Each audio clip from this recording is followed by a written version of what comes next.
मेरे बगल में दो तस्वीरें देखते चलिए ताकि आपका हौसला न टूटे।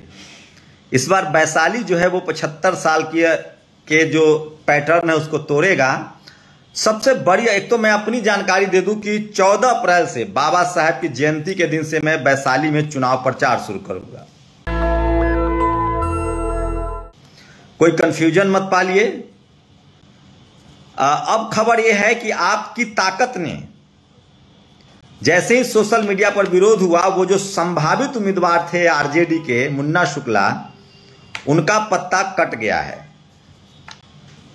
लालू यादव ने उस सीट से पल्ला झाड़ लिया, आरजेडी ने पल्ला झाड़ लिया है, तेजस्वी यादव ने पल्ला झाड़ लिया और अब वो सीट मुकेश सहनी के खाते में जा रहा है। जो मेरी जानकारी है, मुकेश सहनी गठबंधन में आए हैं, उनका स्वागत है, लेकिन सवाल है कि क्या वैशाली में तो इस बार बहुजन चलेगा। तो आप लोग गुजारिश कीजिए कि इस बार वैशाली से एक ऐसे आदमी को चुनाव लड़ाइए जिसने समाज की सेवा की हो, पार्टी की सेवा की हो न की हो। हम तो पिछले 10 सालों से तमाम बहुजन दलों का, आरजेडी की खबरें दिखा रहे हैं। मुकेश जी का मैंने दर्जनों बार इंटरव्यू किया है। मेरे लिए तो Sapa, Basapa, RJD, JDU, JMM, तमाम बहुजन नेता, तमाम बहुजन दल, एक पत्रकार के तौर पे मैंने सबके साथ सोशल कमिटमेंट को निभाया है। जैसे मैं अभी नगीना में जो सबसे हॉट सीट है यूपी का, मैं जाऊंगा और मैं वहां चंद्रशेखर जी से भी बात करूंगा और बीएसपी के जो नेता लड़ रहे हैं और वहां कल आकाश की रैली है वो भी दिखाऊंगा। और वहां से एक जज से इस्तीफा देकर जो सपा से लड़, तो मैंने कभी दलित, पिछड़े, आदिवासी, अल्पसंख्यक समाज के पार्टी के साथ भेदभाव नहीं किया है। एक पत्रकार के तौर पे मैंने हर पार्टी को बराबर दिखाया और बहुजन के घर घर तक पहुंचाया है।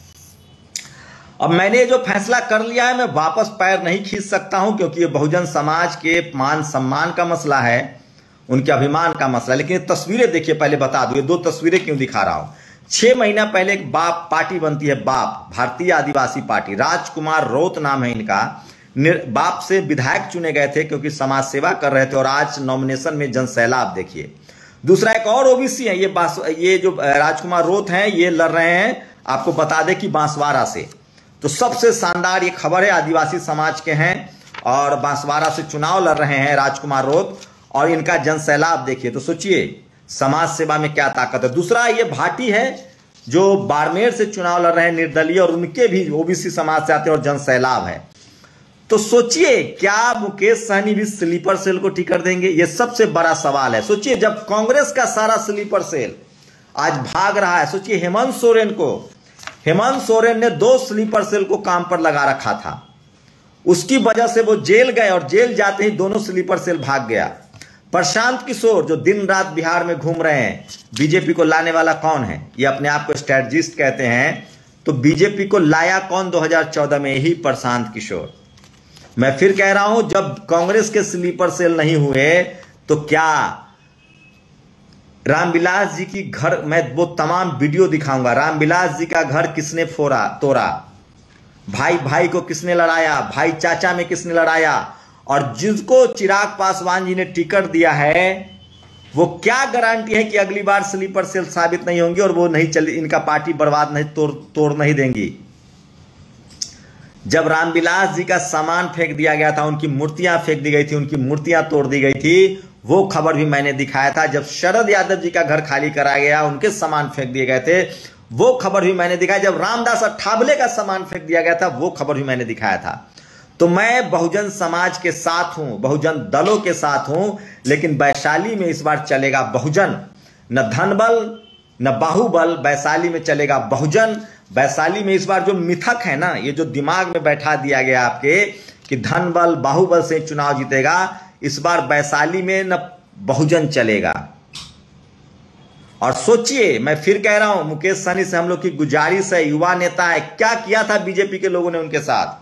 मुकेश जी स्लीपर सेल से सावधान रहिए और समाज सेवी को मौका दीजिए। मैं फिर कह रहा हूं, 14 अप्रैल से मेरा चुनाव प्रचार शुरू होगा और 14 अप्रैल से मेरे स्टार प्रचारक होंगे वो तमाम समाज सेवी जो पिछले 10 साल से संघर्ष कर रहे हैं, चाहे वो लक्ष्मण यादव हो, चाहे वो डॉक्टर बहुजन समाज की बेटी डॉक्टर रितु हो, चाहे महमूद पराचा हो, चाहे वो तमाम अशोक तंवर हो, तमाम लोग, सतपाल तंवर, तमाम बहुजन समाज के वो युवा जो जेल जा रहे हैं, जो सड़कों पर संघर्ष कर रहे हैं, निर्देश सिंह हमारे लिए प्रचार करेंगे, वो तमाम समाज के लोग से प्रचार करवाऊंगा जिन्होंने बहुजन समाज के लिए सड़कों पर संघर्ष किया। इसलिए घबराइए मत। और अब कोई प्रचार में पैसा, बैनर, पोस्टर की जरूरत नहीं है। बस आप लोगों से गुजारिश है कि इस वीडियो को वैशाली के हर घर तक पहुंचाइए मोबाइल के जरिए। और 1 महीना, बहुत लंबा समय, 1 महीना लग जाना है।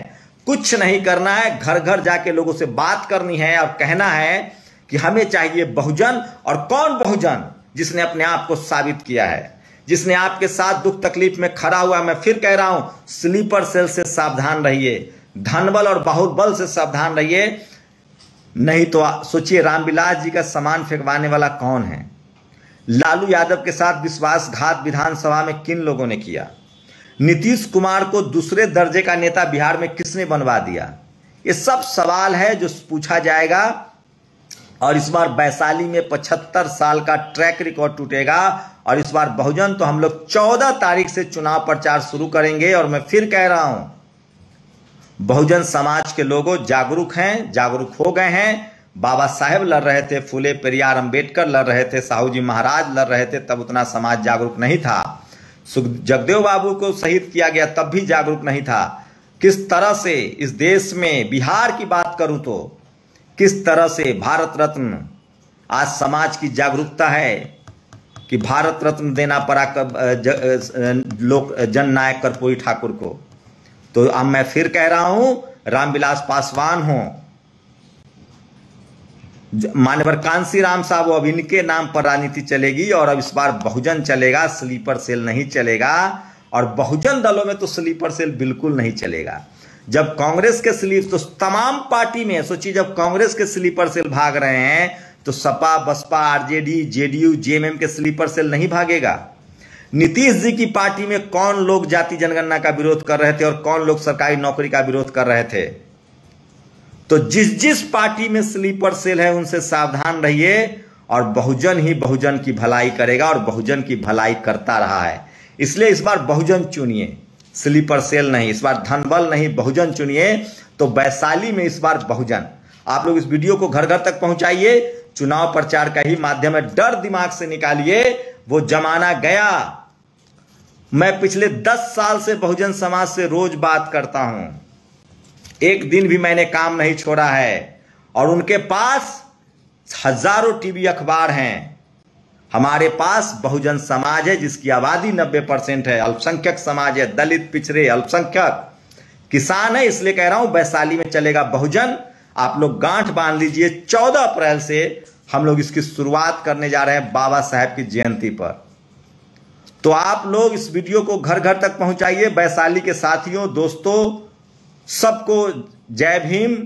आप लोग तैयारी कीजिए। और आपके साथ ओबीसी महासभा हो, सरदार सेना हो, दलित सेना हो, भीम आर्मी हो, पैंथर सेना हो, तमाम वीर चोहमल को मानने वाले हो, तमाम रामविलास जी के मानने वाले हो, मान्यवर साहब के मानने वाले हो, जगदेव बाबू के मानने वाले हो। मैंने कभी पत्रकार के तौर पे किसी बहुजन दल से भेदभाव नहीं किया, किसी बहुजन नेता से भेदभाव नहीं किया, कभी आलोचना नहीं की। क्योंकि अपने ही लोगों का पैर खींचना, अपने ही लोगों को नीचे दिखाना, ये बहुजन समाज। तो सोचिए, फूलन देवी के साथ खड़ा हूं, जुब्बा सैनी के साथ खड़ा हूं। और किसकी हिम्मत है कि फूलन देवी के पोस्टर लगाए? मैं लगाता हूं। तो इस बार चलेगा वैशाली में बहुजन, न धनबल न बाहुबल।